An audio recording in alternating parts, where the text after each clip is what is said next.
So good afternoon everybody. Myself Acharya Vishnu. I was just discussing about displacement, calculation of displacement, and now let's do some questions on the distance. So the first thing is that distance is equal to the actual path length.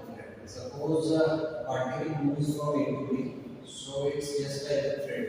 एक ही रस्सी के जैसे आप सोचे टेढ़ी मेढ़ी रस्सी है तो इसको पूरा आप स्प्रेड कर लीजिए, इसको आप पूरा स्प्रेड कर लेंगे, आपको स्प्रेड कर देंगे। तो मान लीजिए कुछ ऐसे आपका सिंक्रोनाइज हो जाता है, कुछ ऐसा हो जाता है ये, तो ये जो ए से बी के बीच का एक्चुअल पाथ लेंथ है, एक्चुअल पाथ लेंथ, तो इसी को हम डिस्टेंस बोलते हैं, डिस्टेंस ट्रैवल। तो डिस्टेंस ट्रैवल जो है एक्चुअल पाथ लेंथ के इक्वल होता है, जिस पाथ पे पार्टिकल है उससे ये आपका कैलकुलेट होता है। इसमें एक इंपॉर्टेंट केस डिस्कस करते हैं। मान लीजिए पार्टिकल सर्कुलर मोशन में है और एक सर्कुलर पाथ पर मूव कर रहा है। सपोज ये ओरिजिन है और ये ए से लेके बी तक मूव करता है, और suppose this distance this angle is greater, this distance is r। तो ये जो ए से बी का जो डिस्प्लेसमेंट है ये होता है आपका 2r sin थीटा रेडियन।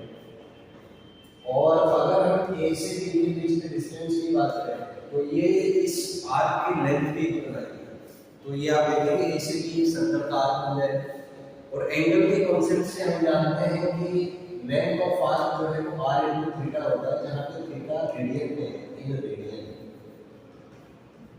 तो इससे आप यहाँ पे डिस्टेंस ट्रेवल वाले पार्टिकल सर्कुलर पाथ ये आप यहाँ से निकाल सकते हैं। तो एक ये इसका एनालिसिस है। एक और इसका मैथमेटिकल मैनिपुलेशन भी पॉसिबल है। मान लीजिए आप किसी पार्टिकल का कोऑर्डिनेट दिया हुआ है x t² - 3t+2। कोई पार्टिकल है जो x एक्सिस पे मूव कर रहा है और इसका x कोऑर्डिनेट है t² - 3t+2। तो आपसे पहला क्वेश्चन पूछा है x at t is equal to 0, दूसरा x at t is equal to 2, तीसरा डिस्प्लेसमेंट ड्यूरिंग 0,